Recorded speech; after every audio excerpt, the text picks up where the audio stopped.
Отразява ли се изневярата, любовните триъгълници върху децата и върху следващите поколения?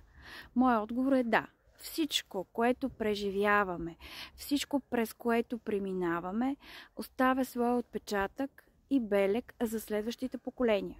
Много често това не е за децата, а по-скоро за внуци и за правнуци. Но дали ще се превърне в травма, зависи от няколко неща. Два са основните фактори. Имайте предвид два основни фактора, когато минавате през различни преживявания. Първото и най-важно нещо е как преживявате това, което ви се случва. Не е толкова важно какво ви се случва, а как го преживявате. Ако нещо е било много тежко, много трудно за вас, през което минавате, и вие не сте успели да намерите решение, не сте успели да го интегрирате това нещо, да преминете успешно през него, то със сигурност това прави родова програма за следващите.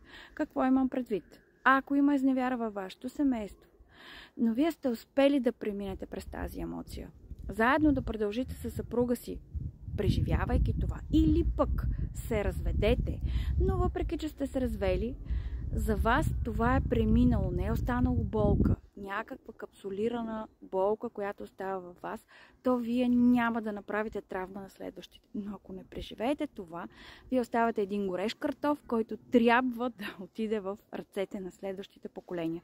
И второто много важно нещо, което и трябва да имате предвид, това е да разкажете на следващите поколения какво се е случило. Когато има разказ, когато има осъзнаване от следващите поколения, вие го освобождавате от тази отговорност да носят вашата програма. Споделете в коментар, успявате ли да преживявате емоциите, които идват при вас, или просто ги замитате някъде под килима.